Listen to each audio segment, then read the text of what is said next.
first time I ever saw a box jellyfish, I was 12.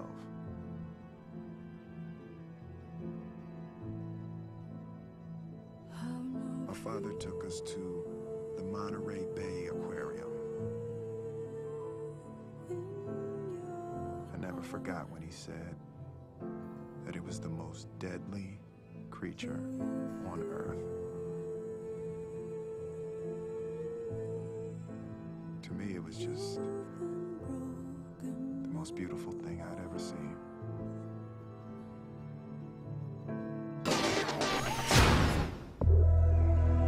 Floating peacefully in the tropical waters of northern Australia, it's easy to overlook this diaphanous creature. But getting fooled by this seemingly fragile animal will be the victim's last mistake. For the Australian box jellyfish, without a brain or even teeth, still dominates the depths. Why? Because it contains one of the world's deadliest venoms. Pale blue and almost invisible in the warm ocean waters off Australia, the box jellyfish, or sea wasp, is the largest of its kind. Driven by a voracious appetite, they feast on fish and crustaceans.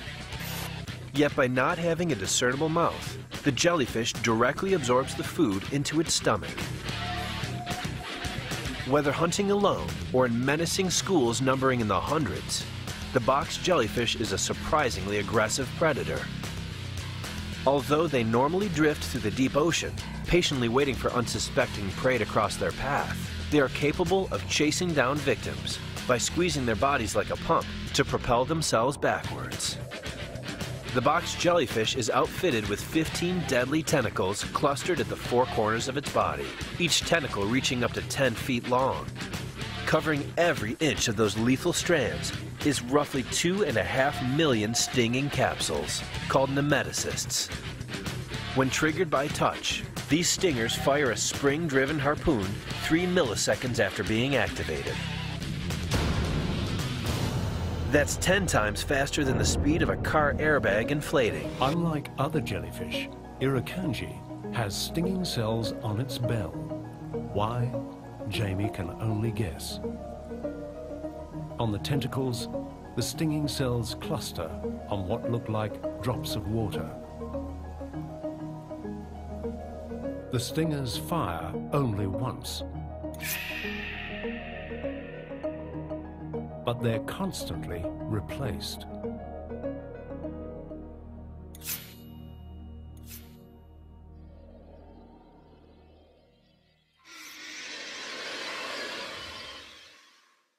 Irukandji's stinging cells are shaped unlike those of other box jellyfish. The bigger difference? Delivery. Unlike Chironex, which releases venom along the entire cell, Irukandji ejects venom from the tip. This revelation explains the delayed reaction in its human victims. Unlike other venomous jellyfish, the Irukandji's attack is often undetectable.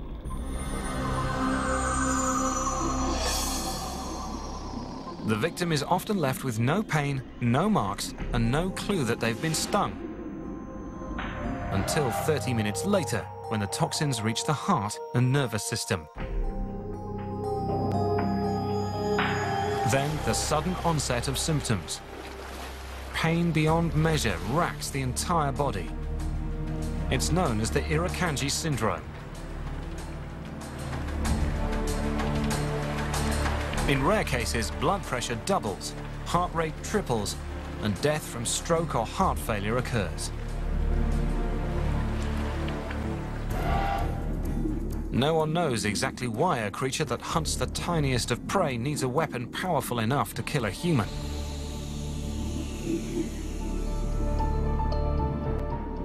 But it's an ingenious system for catching small fish.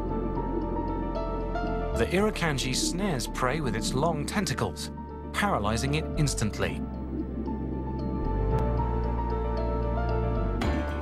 Then it contracts its tentacles, pulling the prey inside its bell. Here, stomach enzymes start digesting the fish alive.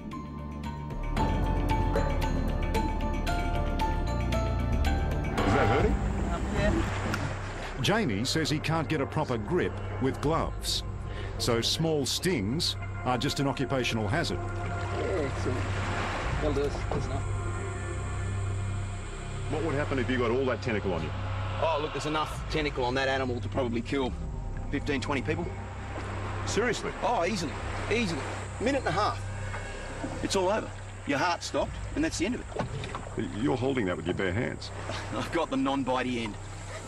That's the important bit. Jamie knows only too well what he's risking. A few years ago, he was stung by the box jellyfish's smaller cousin, the Irukandji. As you can see from this footage, he was violently ill and the pain was intense. But the stings he's had from the box jellyfish were worse. Can you describe the pain? Yeah, I've got to admit, it's a surreal sort of pain. It's not a pain that you get stung and it builds up. It's there, bang, and it goes to a level straight up, and it stays at that level. And the best way I can to describe it is, think of a sort of a red-hot knife, drag it across your skin, intensify that pain by probably a factor of 10, hang on to it for 20 minutes, and you're getting close. So I was slightly hesitant when Jamie asked me to collect the deadly tentacles for his research. So if you take the lid off that... So hang on, how are we going to get all those tentacles in here? Trust me, I'm a doctor. Would I lie to you? You right? Oh, this is not good. Oh, okay. Now, wait a minute. Look at the length of that. So this is starting to get relaxed. So if I can borrow those scissors for 30 seconds, what I'm going to do is pick that up. If you put that underneath...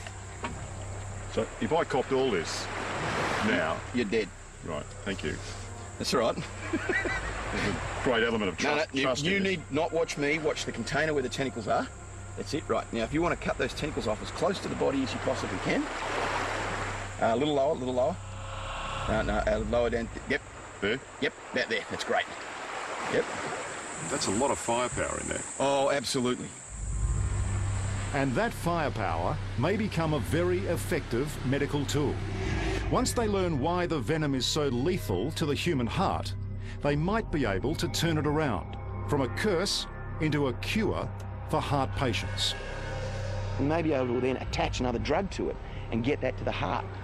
The things you can use it for will be limitless. To be so venomous, so deadly, it amazes me we don't know more about it. And it amazes you. It scares me.